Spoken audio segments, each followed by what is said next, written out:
Hello everyone, it's Nelson, and I understand you want to learn how to volunteer abroad for free. So you've come to the right place because I have spent the last 3 years of my life volunteering around the world in 9 different countries.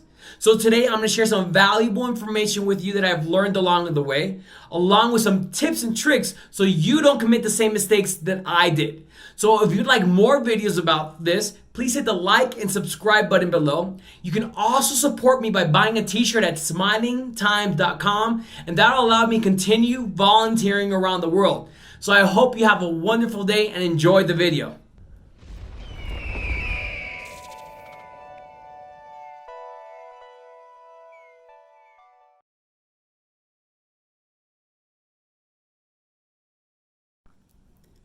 Welcome.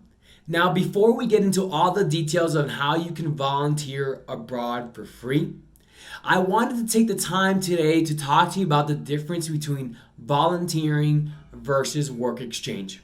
There's a distinct difference between the two, and I want to give you some more clarity on the subject. That way, when you sign up for a future opportunity, we can make sure they're aligned with your personal intentions. Many people interchange the definition between volunteering and work exchange. So what's the difference? What's in it for you, and why should you even care? So here are some distinctions. Work exchange, by definition, is someone who is working for an individual and/or business in exchange for food and accommodation. Now, it is important to know that the work exchange is conditional, simply meaning that the person who is doing the work exchange would not do the work unless certain requirements are met. Volunteering, by definition, is someone who's freely, openly wanting to do something without any conditions. Typically, a volunteering project has social implication, simply doing their part to make this world a better place. Now, while the volunteering question may be asking for food and accommodation, it's not a requirement for them to do the work. Now, hopefully you have a better understanding between the differences between volunteering and work exchange. So now it's up to you to see what aligns with your personal intentions. Maybe you prefer just to volunteer and focus on projects that have social implications, or you want to keep things simple and just rather do a work exchange. Or you can even do what I do and get best of both worlds by doing both of them. Now, either way, it's a great way to travel, and I'm going to show you all the information that I've learned in the following segments. Now, for the purposes of this video, it is a little bit more geared towards the volunteering aspect of it, but either way, the information is just as useful for work exchange. Again, I hope you enjoy the video. Do I need a special visa when volunteering abroad? Sharing from my own personal experience in volunteering in over 9 countries, I have never once requested a special visa for volunteering. And especially when I check in the airport with the immigration officer, I never mention anything about volunteering. Now, there's also some countries where a special visa is required. Countries like Thailand and Tanzania, a special visa permit is required. Furthermore, I've heard stories where the immigration officers actually go around and check with the organizations to make sure that everybody's paperwork is in order.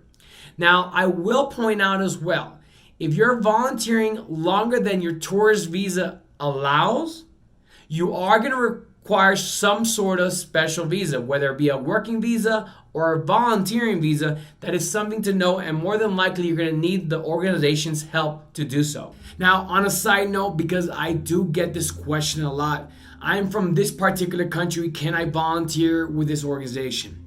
Never once have I ever experienced or heard of an organization that does not allow somebody because they're from a certain country. The only thing that would prohibit you from volunteering is because of the rules and regulations from either your country or theirs. So, my best advice, 1, is do your research. Nobody's going to do it for you, and nobody will understand the information better than you can. So look online. All this information is readily available, and find out exactly what you need to do. Second, go ahead and contact the organization. I can guarantee you that they've had this question asked before, and they can give you a response or a better understanding rather of what you actually need to request when you're going to that country, whether it's just going on a tourist visa or in fact you will maybe need a volunteering visa. While we're on the topic of visas, this is a question I get quite a bit. How do I acquire a visa sponsorship letter? First and foremost, you need to understand that this is something that the organization will typically not proactively offer. For the simple fact, it usually requires a lot of their time. So we have to make it worthwhile for them if we want them to help you with a visa sponsorship letter. First and foremost, short-term volunteering is out of the question. If you want to request a visa sponsorship letter, in my experience, you're looking at a minimum of 6 months to commit to the project, to warrant them to actually go through the time to help you with the visa application process. Now, this is just my experience, so of course it can vary from different organizations. But if you do want to request a visa sponsorship letter, you have to be willing to commit to the project for long term. I hope that shed some light for you on that subject. Okay, what to expect from an organization? I want to start off by saying the reason we created Volunteer Abroad for Free is because of the opposition of these organizations and these travel agents who are looking for paychecks and not volunteers. I completely disagree with having the mentality of having the privilege to pay to volunteer. It's something I don't agree with and I strongly oppose, and it's a reason we created our community. Now, that being said, what should we expect? One that we get a lot is flights. Can the organization pay for my flights? This is something that rarely happens. Personally, I don't think we should be putting that financial burden on the organization. That money could be better spent hiring local help. Now, it does happen from time to time. Now, usually when it does is because that person is a doctor or highly skilled in carpentry and construction. So if you want to get something like that, I suggest learning one of those trades.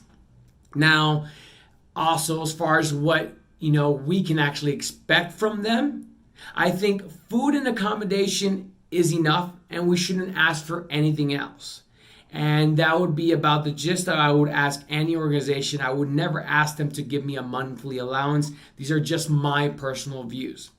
Now, we also have to understand that some organizations are not able to provide you the food or the housing. And I see nothing wrong with that as long as they're not charging you any other fees. And if the fee is strictly for the food and the housing and nothing else, I say it's okay, because at the end of the day, we have to make sure that we're here for the organization first and for us second. Let me know your thoughts on this matter. If you have any other questions about that, I'll be more than happy to answer it. So the main reason that you're watching this video today is you probably want to learn how we actually find these volunteering opportunities for free.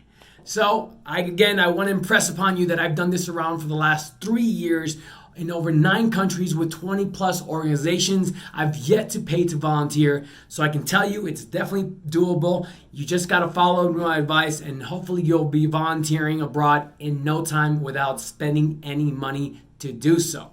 So if you're new to this concept of volunteering abroad for free and somebody told you that's not possible, here's how it actually works. Okay, what we need to do is we need to focus on the platforms that provide you access to it. So there's these platforms that are called work exchange / volunteering. The best way I can explain it to you is maybe if you think of Uber, if you're familiar with the taxi ride service that's in quite a few countries now. What they do is they connect drivers with individuals who are looking for a taxi. So all they're doing essentially is providing a platform. And that's what these websites do. The following websites, what they do is they give you a platform so you can find volunteering opportunities. So in essence, what it goes like, the host goes online and makes a post saying they're looking for so-and-so volunteers for a certain project or work exchange for whatever it may be. And then the volunteer is able to go ahead and look through all the opportunities and then choose one and send an email to the host and ask them if they're able to volunteer with them. So there's a couple main sites, or maybe 5 or 6 main sites, which I'll go ahead and discuss with you now. Okay, so here's my list for the sites that you can use to find free volunteering opportunities. Workaway is probably one of the biggest ones and been around for quite some time, along with HelpX. It's been around for quite some time. However, the website kind of is outdated, but it still works and it still gets a job done. We also have Help Stay, and we also do have World Packers. And if you're going to go ahead and volunteer in Latin America, Volunteer Latin America is a great site as well. And we have another one called Woofing. Now, Woofing is a lot different than every other one of those because it strictly focuses only on farming. So for those of you who would love to be involved in farming projects, look no further. There's not a better site out there than Woofing when it comes to volunteering or work exchanging in a project that's focused around farming. Now, all these sites do require a membership. However, the membership usually is quite small. I think at the most, the maximum of any of the sites, probably $50 a year. Yes, you have to pay at least for the membership fee, but please understand that once you pay that fee, it gives you access to all the hosts and you don't have to pay anything else. Also, when you're paying the fee, it does give you some security and comfort because if there is an issue, you are able to email their HR department or whatever it may be and let them know that you're having some issues with the host and so forth. Now, that being said, there are actually free options as well. There's one that just recently came out called Hippo Help. It's a little bit different than the other ones because obviously it's free, but it's also map-based. So you look on, you find the opportunity through a map. It's quite interesting. Had a little issues navigating it, but it does work. And again, this one's completely free. Another one that's been around for quite some time is volunteer-based, which is similar look to maybe a HelpX. Now, there's one more project I'd like to talk to you about today, and that's our community platform, which is volunteerabroadforfree.org. We also have a Facebook group, Volunteer Overseas for Free. While it's similar to the other 2 projects I just mentioned, we are 100% donation-based and built on the power of volunteers. We are unique on the fact that we only focus on a certain type of project. So every project that you will find on our community platform has social implications. Simply meaning when you find a project on our platform, they're doing their part to make this world a better place. Aside from that, every website that I've mentioned here today has one thing in common. In exchange for helping them out, you're usually provided food and accommodation. Now, some may skip the food part and only provide the accommodation. Either way, this is an amazing way to see the world. In a way to interact with locals that you would never imagine and see the world in a way that most travelers would never get a chance to see it. Getting a response from the organization. Now, you found your volunteering opportunity and for one reason or another, they're not getting back to you. Now, this can happen for a variety of reasons. This has happened to me multiple occasions where I've sent about 20 emails and a handful of them have only gotten back to me. Even worse, it's taken weeks, and in one case, it took about 2 months for them to get back to me. So I've had taken the liberty as well to speak to the organizations and why this could be the issue as far as them with a lack of response. The number one complaint they gave me was getting silly questions. So let me paint a picture for you. We have a volunteer who sends an email and he asks some questions. On the other hand, we have the organization who's taken liberty beforehand to answer these questions on their website. For whatever reason, the volunteer decided not to even review the website and just go ahead and start asking these questions without thoroughly doing his or her homework. So when the volunteer organization sees the email, that's what they see. Somebody who didn't do their homework and is an unqualified candidate, and I can guarantee you go down to the bottom of the list. So here's the best advice I can give you. Do your homework. Make sure you review the website, that all the answers to your question are not on the website first and foremost. And if there's still some things that are unanswered, then go ahead and send the email. Second, like my mom likes to say, patience is a virtue. You have to have patience. They're run by volunteers. Typically, they don't have anybody dedicated to just watching the emails and giving everybody a response. So if they don't respond to you in a couple days, give it some time and then maybe respond or send them another email in a couple weeks. Here's a little bit of extra tad bit of information that's worked for me. Sometimes, and this actually just happened to me here in Colombia, I sent an email to the animal shelter. She had 2 emails on there. One was a general one and one was a volunteering. I sent the email to the volunteering one. However, after a week of no response, I decided to go ahead and send the email to the general one. And Lord and behold, I got the email response within 24 hours. So, for whatever happened, she wasn't reading the volunteer emails, but she was reading the general inbox. Here's another one I've learned. If you have the opportunity of getting their phone number, this is amazing. Call them. Usually they'll pick up the phone before they'll ever answer an email. And that's worked with me on several locations. So I hope this information has shed some light with you when it comes to regards to getting a hold of an organization.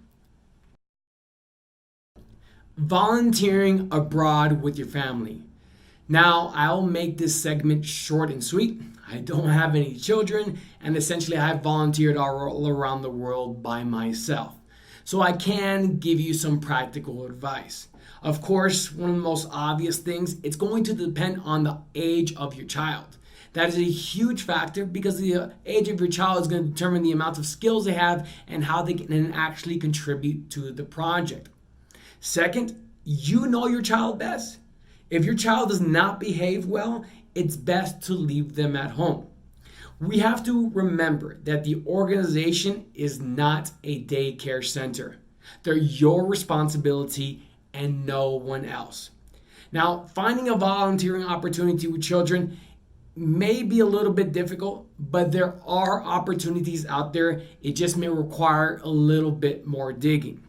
Aside from that, I think taking your children abroad is an amazing learning experience, an experience that will share for the rest of their lives.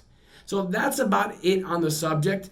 I hope you enjoyed that little tad bit. If you have information about volunteering with your children, please share in the comments. I would love to get some more insight on this matter and hopefully make another video on this as well.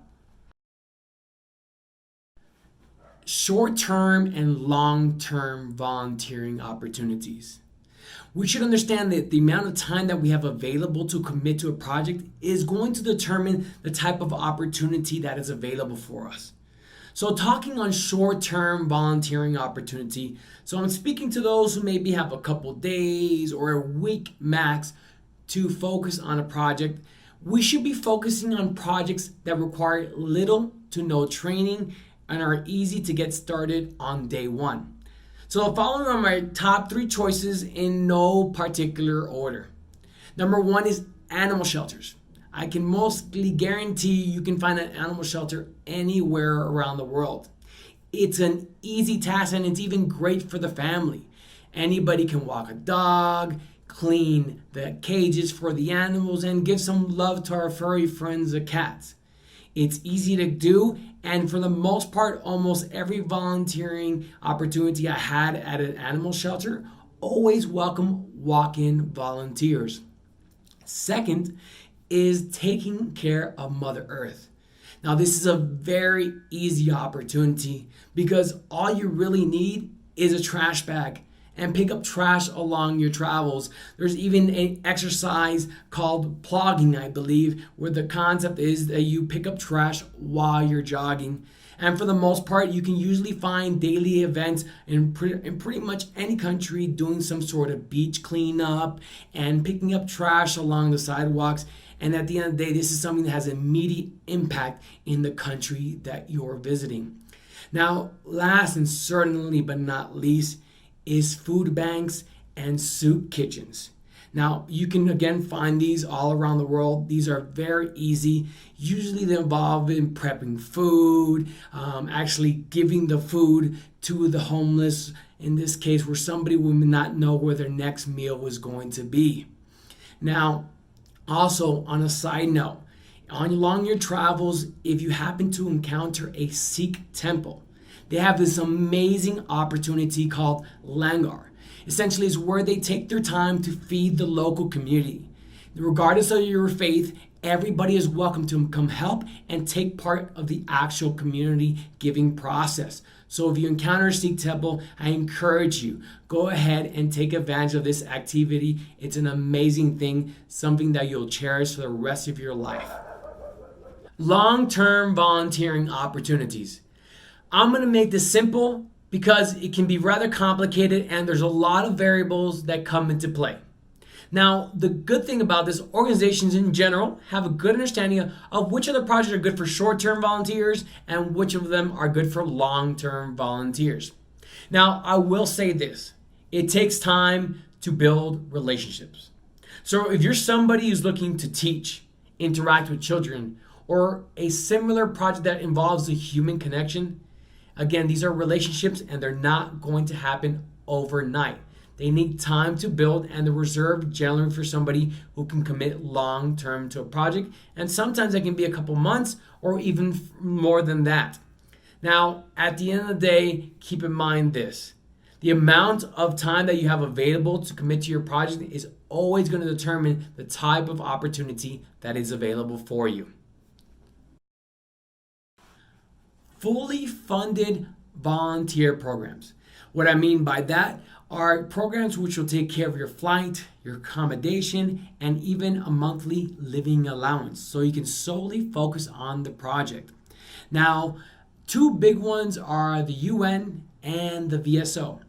But I would definitely check with your own country. You'd be surprised, they may have their own government-sponsored volunteer opportunity. That would be the Peace Corps in the United States, the European Solidarity Corps in Europe, as well as Japan has its own project. I know Korea has its own project. Even France has its own project.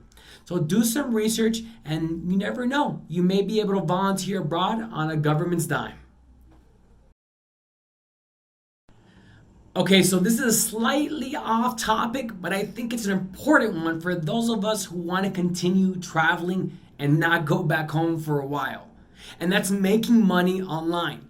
Fortunately for me, I have my own t-shirt business, smilingtimes.com. Actually, you can buy a t-shirt and that's how you can support me so I can continue volunteering around the world.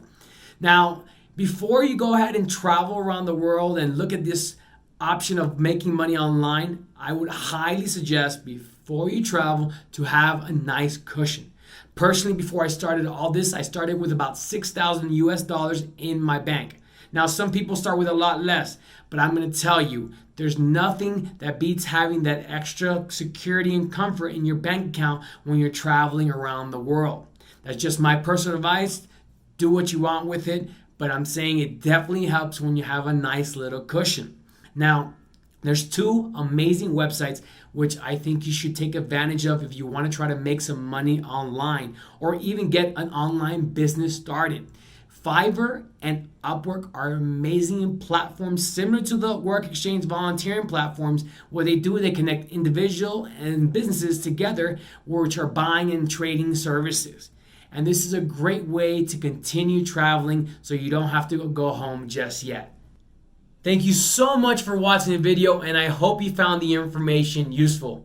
If you have ideas for the follow-up video or any questions, please leave your thoughts in the comments section. And please don't forget to hit the like and the subscribe button to help me make more videos like this. And of course, you can always support me by buying a t-shirt at smilingtimes.com. That will allow me only to continue making more videos, but most importantly, allow me to continue volunteering around the world. As always, nothing but love and gratitude.